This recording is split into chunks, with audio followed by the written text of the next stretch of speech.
The topic of this episode is, what are you inviting into your life? And you may say, Amber, what do you mean? What am I inviting into my life? How many people have you seen or watched or heard who have said, life just always seems to turn out this way? Or how many times have you said something like, man, I don't want to get up in the morning, or this is always difficult for me? The language that we use is incredibly important. The world that we create for ourselves creates our reality in return. So the question is, what world are you creating for yourself? This is the More Than Corporate podcast, and I'm your host, Amber Fuhriman. Welcome to the More Than Corporate podcast. I'm Amber Fuhriman, recovering perfectionist and serial accomplisher. If you're anything like I used to be, you've been living your life thinking that if you accomplish enough stuff, you'll finally find the success you've always wanted. But what if it's not about accomplishing more stuff? What if it's about accomplishing the right stuff? I believe you don't find success. You create it by intentionally designing the life you want and having the courage to get out of your comfort zone to live your design. I went from doing what I was supposed to do to doing what I love to do, and now I get to help others do the same. Keep listening as I chat with inspiring people who make it their mission to live their best life every day and learn how you too can live the life you've always wanted.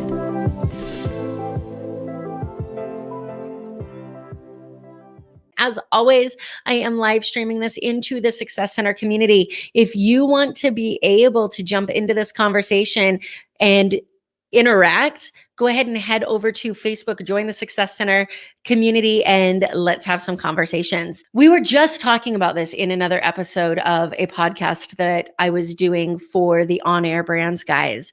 And I co-host that podcast with Todd Genetasio, and we were talking about habits and how they're created and how they're formed. And the reality is that we create the struggles that we have in our life by the way that we look at those struggles. So for me, I was a snoozer. I had to set, at one point in time, I think I had 6 alarm clocks set for myself, where I would need all 6 of those to go off in order to wake up in the morning. And then I read Hal Elrod's The Miracle Morning. I reframed the way that I look at waking up in the morning. I reframed the way that I look at mornings in general. And all of a sudden, I went from being a person who doesn't want to get out of bed at 9 o'clock in the morning to somebody who is excited to get out of bed at 4:30 or 5 in the morning. And that shift happens in an instant. It's deciding to change that takes time, not actually making the change. How do we decide to change? The first thing is by looking at what language we're using. The first thing is by looking at what it is that we are creating in our life. A lot of times we'll hear people use self-deprecating humor, and yeah, it's funny to laugh at ourselves, and it's important to laugh at ourselves. We can never take life too seriously. But when we're constantly laughing at ourselves for the same thing, we start to believe that, right? So if we're trying to make a change, if we're trying to do something different, and we start saying, yeah, man, this is going to suck in the morning, or I'm going to do it, but I'm doing it reluctantly, like we're voluntarily creating that friction for ourselves. If it's something that moves us closer to our goals, it's something that we should do energetically, enthusiastically, and wholeheartedly. If it doesn't move us closer to our goals, then we shouldn't do it. It's as simple as that. So if you've sat down and decided that this behavior, whatever it is going to move me closer to my goals, then I would really encourage you to ask yourself, what is the purpose of creating friction for yourself where it doesn't need to exist? What's the purpose of telling yourself in the beginning it's going to be difficult? You guys have heard me say over and over again that choice is a powerful thing and suffering is always optional. How we look at something creates our perception of how that thing is. And I know that sounds like a circular argument, but the fact of the matter is true. The world is not the way, you don't see the world the way it is. You see the world the way you are. So once you change that identity that you have for yourself, once you quit saying to yourself, I'm not a person that likes to get up in the morning, I'm not a person that likes to read. I really wish that I could have this entrepreneurial life, or I really wish that I could own my own business, or I really wish whatever comes after that sentence, but that's just not me. When did you decide that? When did you decide that wasn't you? And if you decided that that wasn't you, then doesn't it follow that you could just as easily decide that it is you? Our identity our identity is created by what we believe about our capabilities. This is where everything really starts to tie together. We've talked about a lot on this podcast. This is, we're almost to 190 episodes at this point in time. And throughout, we've talked about things like getting out of your comfort zone. We've talked about things like surrounding yourself with the right people. We've talked about things like being willing to change and being willing to get uncomfortable and reframing your mindset, and all of these practical tips that guests have given us to be able to create the life that we want to have, to intentionally design that. And this is where it really starts to all come together. It doesn't matter how much knowledge you have. It doesn't matter how many people you have in your corner telling you that you can do it. It doesn't matter how many resources you have at your disposal, how many CRMs you buy. It doesn't matter how many calendars you buy, how many tools you buy. If you are at the end of your day telling yourself this is going to be difficult, then I promise you it is going to be difficult.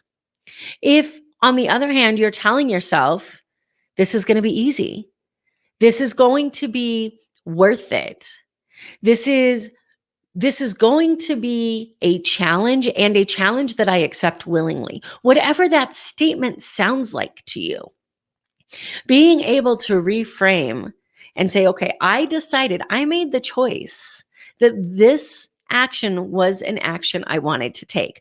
I made the choice that this path moves me closer to my goal. Now, one or two things happens. Either your goal wasn't where you thought it was, and so you need to change your path, or you're playing mind games with yourself and you're trying to convince yourself that this thing that is uncomfortable to you, this thing that you've decided is difficult, this thing that you've decided is out of reach for the identity that you've created for yourself, you don't want to step into that thing. So you're trying to convince yourself that it's not actually going to move you in the way you want it to go. This is where having somebody in your corner is crucial. This is where surrounding yourself with the people who can help keep you on track is crucial. This is where being able to have people say, hey, Amber, you're bullshitting yourself right now, is crucial, because we will believe everything we tell ourselves. So if we tell ourselves it's going to be hard, it's going to be hard. If we tell ourselves that we aren't the type of person who can have X, whatever that is, then we're creating that reality for ourselves. I would really encourage you to take a look at what it is in your life that you are consistently trying to change. What is it in your life that you are consistently navigating around? What is it in your life that you are consistently saying that you wish was different? Who do you need to become in order to make that thing different? What do you need to do? What habits do you need to create? What actions do you need to put into place? And then what are you telling yourself that makes the implementation of those things more difficult?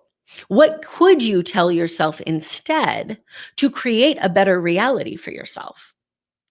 For example, if you are somebody who wants to be able to have a solid morning routine, who knows that when you start your morning off right, you are setting the rest of your day up right. If you are somebody who wants to wake up excited and refreshed and ready for the day, then going to bed at night saying, man, I got to get up in 7 hours and it's going to suck, is never going to accomplish that. Going to bed at night and saying, I know that I'm going to get all the sleep that I need tonight, and I know that I'm going to wake up at or before my alarm in the morning, and I know that I'm going to have all of the energy that I need to accomplish my goals. This is what true affirmations are, guys. Like, we've all talked about affirmations, about being willing to stand in front of a mirror and tell yourself that you're pretty, and tell yourself that you're strong, and tell yourself that you're confident. And under a fake it until you make it idea, like, sure, that stuff might work eventually. But what if you are pretty and you are confident and you are strong, yet you're still convincing yourself that you're somebody who doesn't want to get up in the morning? We look at the world, again, the way that we see it. So what are you creating for yourself? What's the purpose of telling yourself that you don't actually want what you say you want? Here's my challenge for you. Decide what it is you want to have. Decide who would be able to have the goal that you want. The person who can have what you want to have, what are their qualities? What does their life look like? What do they act like? What are they willing to do? If you're somebody who wants to be a athlete, who wants to be able to go out and run, who wants to be able to be involved in any different type of sporting events, what is it that somebody who is capable of doing that is doing on a regular basis? What are they eating? Where are they spending their time? If you're somebody who wants to be good at content creation, somebody who's good at content creation, where are they going? Where are they spending their time? What do they do? What's their mental process like? So when you identify yourself as that type of person, now you can start to build those qualities in yourself. Here is where this episode comes into play. You can only create those identities for yourself if you are willing to step out of that self-talk that tells you that you're not good enough, to step out of that self-talk that tells you that it's going to be hard, to step out of that self-talk that tells you that you are not the type of person that can have whatever this thing is. So take it one step further. So once you know exactly what it is that you want to accomplish and what the person who can accomplish that looks like, start to tell yourself that you are that person. That's where true affirmations come in. That's what true affirmations look like. Is being able to say, I am a person who gets up in the morning and is refreshed. I am a person who posts content every single day. I am. You heard me say in another episode how powerful the words that come after I am can be. This is where you get to use those words to create the reality that you want to create for yourself. The words we tell ourselves are incredibly powerful. The positive words we tell ourselves, the negative words that we tell ourselves, it is all incredibly powerful. Start to listen to your language and start to eliminate the phrases, the language, the thoughts, the words that are counterintuitive to the person that you want to be and the things that you want to create. Always remember, guys, that you have the ability to design the life that you have always wanted, and you owe it to yourself to get out of your comfort zone and learn how to live that. If this is something that you want more information on, this episode is brought to you by Success Development Solutions and the Design Your Life Mastermind. There is a Calendly link underneath this episode in the show notes. Click on it. Let's schedule a call. Let's start talking about how you can build the blueprint to the life you've always wanted. Until next time, take care, guys. Thank you so much for listening to this episode of the More Than Corporate podcast. If anything that was said during this episode resonated with you or provided value in any way, it would mean the world to me if you would head over to iTunes and leave a rating and review for the More Than Corporate podcast. Thank you so much for taking the time to do that. I'm really looking forward to connecting with you. If you'd also like to connect, I've created a Facebook group that is full of amazing people who also make it their mission to live their best life every single day. If that sounds like something that you're interested in, the name of that Facebook group is Success Center. Head over there, request to join, and I look forward to connecting with you soon.